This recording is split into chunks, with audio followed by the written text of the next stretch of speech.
கர்த்தருக்குள் பிரியமான தேவனுடைய பிள்ளைகளே, ஆண்டவராகிய இயேசு கிறிஸ்துவின் நாமத்தில் உங்களை அன்போடு நான் வாழ்த்துகிறேன். இந்த புதிய நாளுக்காக ஆண்டவருக்கு நன்றி சொல்லுகிறேன். இந்த புதிய நாளிலும் தேவன் தமது கிருபையினால் நம்மை தாங்கி நடத்துவாராக. இந்த நாளுடைய தியானத்திற்காக எடுத்துக்கொள்ளப்பட்ட பகுதி சங்கீதம் 57. அதில் 3 வசனங்களை உங்களுக்காக வாசிக்கிறேன். எனக்கு இறங்கும் தேவனே, எனக்கு இறங்கும், உண்மை என் ஆத்துமா அண்டிக் கொள்ளுகிறது. விக்கிரங்கள் கடந்து போகும் மட்டும் செட்டைகளின் நிழலிலே வந்து அடைவேன்.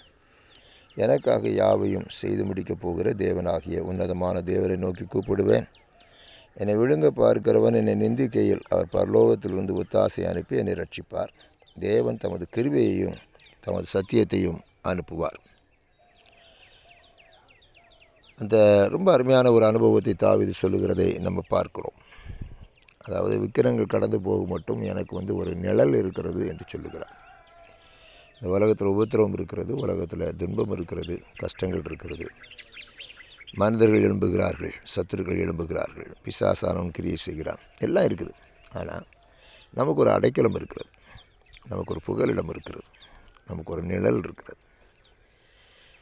அந்த அனுபவத்தை தான் அவர் சொல்லுகிறத நம்ம பார்க்குறோம். சங்கீதம் 91 அந்த அனுபவத்தை முற்றிலுமாக நமக்கு பேசுகிறது. அந்த நிழலில் என்னெல்லாம் இருக்கிறது என்பதை அவர் பேசுகிறத பார்க்கிறோம். உன்னதமானவருடைய மறைவில் இருக்கிறவன் சர்வவல்லவருடைய நிழலிலே தங்குவான். பொல்லாப்பவனுக்கு நேரிடாது, பாதையுடைய கூடாரத்தை அணுகாது. கர்த்தர் அவனை விடுவிக்கிறார், எல்லா தீமையிலிருந்து விடுவிக்கிறார்.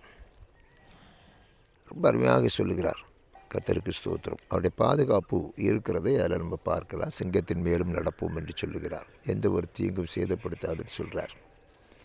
இப்படிப்பட்ட ஒரு உன்னதமான அனுபவத்தை கர்த்தர் கொடுத்திருக்கிறார். கர்த்தர் சித்தமான அந்த கால வேளையில் எங்கள் 91வது சங்கீதத்தை ஒரு தடவை கூட படித்து தியானித்து அன்று மகிமைப்படுத்த உங்களை நான் கேட்டுக்கொள்கிறேன். கர்த்தர் சர்வ வல்லமை உள்ள தேவன். அவரால் செய்யக்கூடாத காரியம் ஒன்றும் இல்லை. அதனால் அவர்கள் அவங்களை சூழ்ந்து இருக்கிற தீமைகள், ஆபத்துக்கள் அதெல்லாம் பார்த்து பயப்படுறதுக்கு ஒன்றுமே இல்லை. கர்த்தர் தமது கிருபையையும் கர்த்தர் சத்தியத்தை நமக்கு அனுப்பி நம்மை விடுதலை ஆக்குவார். கர்த்தர் நன்மையானதை செய்வார். நம்முடைய கிருபையானது வெளிப்படட்டும். அதனால் அவருக்குள்ளே அந்த அடைக்கலத்திற்குள்ளே நம்ம வைத்து பாதுகாத்து கொள்ளும். அங்கங்கே ஓடி அலையாமல், மனுஷனை தேடாமல், முகங்களை தேடாமல் ஆண்டோருக்குள்ளே ஓடி நம்ம மறைத்து கொள்வோம். அவருடைய நிழலுக்குள்ளே மறைத்து கொள்வோம். அவருடைய செட்டைகளுக்குள்ளே மறைத்து கொள்வோம். கர்த்தர் எப்பொழுதும் நமக்கு அடைக்கலமாக இருந்து நம்மை நடத்துவார். வியாதி வரலாம், பலகீனம் வரலாம், சோதனை வரலாம், பொல்லாப்பு வரலாம், என்ன வந்தாலும் சரி, எல்லாவற்றிலும் விடுதலை கொடுக்கிற தேவன் நம்மோடு கூட இருக்கிறார். அவர் நமக்கு ஒரு விடுதலை தருவார். கர்த்தர் நம்மை நடத்துவார். சந்தோஷத்திலும் சமாதானத்திலும் அவர் நம்மை நம்மை நடத்தி செல்வார். அதனால் தைரியமாக நம்ம அவருக்குள்ளே நம்ம அடைக்கலமாக வந்து விடலாம். அதுதான் தாவீதுடைய அனுபவமாக இருக்குது. ஒருவேளை ஒரு ராஜாவாக இருந்தாலும் சுற்றிலும் பயங்கரமான போராட்டங்கள், பிரச்சனைகள் இருக்குது. எல்லாவற்றிலும் கர்த்தரையே தன் அடைக்கலமாக கொண்டார். கர்த்தரை அடைக்கலமாக கொண்ட மனுஷன் பாக்கியவான். கர்த்தரை அடைக்கலமாக கொண்ட மனுஷன் பாக்கியவான். அதனால் அப்படிப்பட்ட கிருபையை கர்த்தர் உங்களுக்கு தருவாராக. ஆமேன், ஆமேன்.